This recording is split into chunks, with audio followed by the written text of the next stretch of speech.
Hello, and welcome back to Bedtime Stories with Vice Vice Baby, where we will continue short stories and selections of use in the secondary schools. Cats. There was once a man in Italy, so the story runs, who said that animals were sacred because God had made them. People didn't believe him for a long time. They came, you see, of a race which had found it amusing to kill such things, and killed a great many of them too. Until it struck them one fine day that killing men was better sport still, and watching men kill each other the best sport of all because it was the least trouble. Animals said why, how can they be sacred? Things that you call beef and mutton when they have left off being oxen and sheep and sell for so much a pound. They scoffed at this mad neighbor, looked at each other waggishly, and shrugged their shoulders as he passed along the street. Well, then all of a sudden, as you may say, in one morning he walked into town. Gubbio it was, with a wolf pacing at his heels. A certain wolf which had been the terror of the countryside and eaten I don't know how many children and goats. He walked up the main street till he got to the open piazza in front of the great church. And the long gray wolf padded beside him with a limp tongue lolling out between the ragged palings which stood him for teeth. In the middle of the piazza was a fountain, and above the fountain a tall stone crucifix. Our friend mounted the steps of the cross in the alert way he had, like a little bird, the story says, and the wolf, after lapping apologetically in the basin, followed him up 3 steps at a time. Then, with one arm round the shaft to steady himself, he made a fine sermon to the neighbors crowding in the square, and the wolf stood with his forepaws on the edge of the fountain and helped him. The sermon was all about wolves, naturally, and the best way of treating them. I fancy the people came to agree with it in time. Anyhow, when the man died, they made a saint of him and built 3 churches, one over another, to contain his body. And I believe it is entirely his fault that there are 103 cats in the Covent Garden of San Lorenzo in Florence. For what are you to do? Animals are sacred, says St. Francis. Animals are sacred, but cats have kittens, and so it comes about that the people who agree with St. Francis have to suffer for the people who don't. The canons of San Lorenzo agreed with St. Francis, and it seemed to me that they must suffer a good deal. The convent is large. It has a great mildewed cloister with a covered-in walk all around it built on arches. In the middle is a green garth, with cypresses and yews dotted about, and when you look up, you will see the blue sky cut square, and the hot tiles of a huge dome staring up into it. Round the cloister walk are discreet brown doors, and by the side of each door, a brass plate tells you the name and titles of the canon who lives behind it. It is on the principle of Dean's Yard at Westminster, only here there are more canons and more cats. The canons live under the cloister, the cats live on the green garth, and sometimes die there. I did not see much of the canons, but the cats seemed to me very sad, depressed, nostalgic even, might describe them. If there had not been something more languid, something faded and spiritless about their habit. It was not that they quarreled. I heard none of those long-drawn wails, gloomy yet mellow soliloquies, with which our cats usher in the crescent moon or hymn her when she swims at the full. They lacked even that comely resignation we may see on any sunny window ledge at home. The rounded back and neatly ordered tail, the immaculate forepaws peering sedately below the snowy chest, the squeezed-up eyes which so resolutely shut off a bleak and, so to say, unenlightened world. That is pensiveness, sedate, chastened melancholy, but it is soothing. It speaks of philosophy and a certain balancing of pleasures and pains. In San Lorenzo cloister, when I looked in one hot noon, seeking a refuge from the glare and white dust of the city, I was conscious of a something sinister that forbade such an even existence for the smoothest tempered cat. There were too many of them for companionship, and perhaps too few for the humor of the thing to strike them. In and out the chilly shades they stalked gloomily, hither and thither, like lank and unquiet ghosts of starved cats. They were of all colors, gay orange tawny, tortoiseshell with the becoming white patch over one eye, delicate tints of gray and fawn and lavender, brindle, glossy sable. And yet, the gloom and dampness of the place seemed to mildew them all so that their brightness was glaring and their softest gradation took on a shade as of rusty mourning. No cat could be expected to do herself justice. To and fro they paced, balancing sometimes with hysterical precision on the ledge of the parapet, passing each other at whisker's length, but cutting each other dead. Not a cat had a look or a sniff for his fellow. Not a cat so much as guessed at another's existence. Among those 103 restless spirits, there was not a cat that did not affect to believe that 102 were away.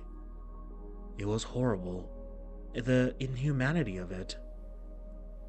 Here were these shreds and waifs, these unnecessary litters of Florentine households, herded together in the only asylum, short of the Urno, open to them, driven in like dead leaves in November, flitting dismally round and round for a span, and watching each other die without a mew or a lick. St. Francis was not the wise man I thought of him. It was about 2 o'clock in the afternoon. I had watched these beasts at their feverish exercises for nearly an hour before I perceived that they were gradually hemming me in. They seemed to be forming up in ranks on the garth. Only a ditch separated us. I was in the cloister walk, 103 gaunt, expectant, desperate cats facing me. Their famished pale eyes pierced me through and through, and 202 hungry eyes, 4 cats supported life on one apiece, is more than I can stand, though I am a married man with a family. These brutes thought I was going to feed them. I was preparing weakly for a flight when I heard steps in the gateway. A woman came in with a black bag. She must be going to deposit a cat on Jean-Jacques. Ingenious plan of avoiding domestic trouble. It was surely impossible she wanted to borrow one. Neither. She came confidently in, beaming on our mad fellowship with a pleasant smile of preparation. The cats knew her better than I did. Their suspense was really shocking to witness. While she was rolling her sleeves up and tying on her apron, she was poor, evidently, but very neat and wholesome in a black dress and a decent cap which crowned her hair. While she unpacked the contents of the bag, 2 newspaper parcels full of rather distressing viands, scissors, and a pair of gloves which had done duty more than once. While all these preparations were sorely fulfilling, the agitations of the 103 was desperate indeed. The air grew thick. It quivered with the lashing of tails. Hoarse mews echoed along the stone walls. Paws were raised and let fall with the rhythmical patter of raindrops. A furtive beast played the thief. He was one of the one-eyed fraternity, red with mange. Somehow, he slipped in between us. We discovered him crouched by the newspaper, raking over the contents. This was no time for ceremony. He got a prompt cuff over the head and slunk away shivering and shaking his ears. And then the distribution began. Now, your cat, at the best of times, is squeamish about his food. He stands no tricks. He's a slow eater, though he can secure his dinner with the best of us. A vicious snatch, like a snake, and he has it. Then, he spreads himself out to dispose of the prey. Feet tucked well in, head low, tail laid close along, eyes shut fast. That is how a cat of breeding loves to dine. Alas, many a day of intolerable prowling, many a black vigil, had taken the polish off the 103. As a matter of fact, they behaved abominably. They leaped at the scraps, they clawed at them in the air, they bolted them whole with the staring eyes and pretentious gulpings. They growled all the while with the smothered ferocity of thunder in the hills. No waiting of turns, no licking of lips and mustaches to get the lingering flavors, no dalliance. They were as restless and suspicious here as everywhere. Their feast was the horrid, hasty orgy of ghouls in the churchyard. But an even distribution was made. I don't think anyone got more than his share. Of course, there were upper hand attempts in plenty, and at least once open violence, a sudden rush from opposite sides, a growling and spitting like sparks from the smithy. And then, with ears laid flat, two ill-favored beasts clawed blindly at each other, and a sly and tigerish brindle made away with the morsel. My woman took the thing very coolly, I thought, served them all alike, and didn't resent, as I should have done, the unfortunate want of delicacy there was about these vagrants. A cat that takes your food and growls at you for the favor, a cat that would eat you if he dared, is a pretty revelation. That makes one think very hard.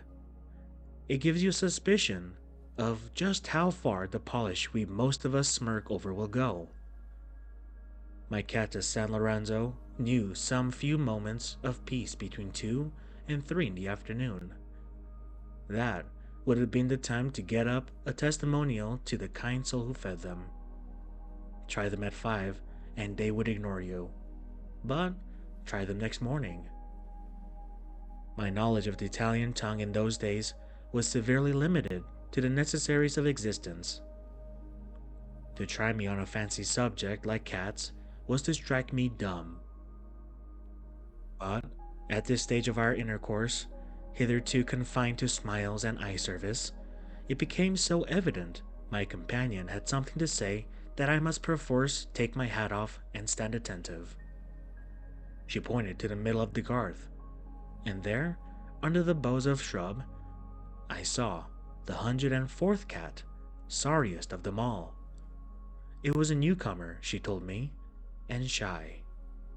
Shy it certainly was, poor wretch.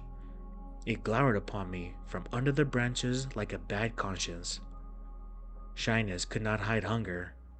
I never saw hungry eyes than her, but it could hold it in check. The silkiest speech would not temper her out, and when we threw pieces, she only winced. What was to be done next was my work. Plain duty called me to scale the ditch with some of those dripping, slippery, nameless cates in my fingers, and to approach the stranger where she lurked bodeful under a tree. My passage towards her lay over the rank vegetation of the garth, in whose coarse herbage, here and there, I stumbled upon a limp, white form stretched out, a waif the less in the world. I don't say it was a happy passage for me. It was made to the visible consternation of her I wished to befriend. Her piteous yellow eyes searched mine for sympathy. She wanted to tell me something, and I wouldn't understand. As I neared her, she shivered and mewed twice, then limped painfully off. Poor soul, she had but 3 feet. To another tree, leaving behind her, unwillingly enough, a much like dead kitten. That was what she wanted to tell. As I was there, I deposited the garbage by the side of the little corpse, knowing she would resume her watch, and retired. My friend, who had put up her parcels, was prepared to go. She thanked me with a smile as she went out, looking carefully round lest she had missed out some other night birds. One of the cannons had left out his door and was leaning against the lintel, thoughtfully rubbing his chin. He was a spare, dry man who seemed to have measured life and found it childish business. He jerked his head towards the gateway as he glanced at me. "That is a good woman," he said in French. "He lendeth unto the Lord." "Yes," he went on, nodding his head slowly backwards and forwards. "Lends him something every day."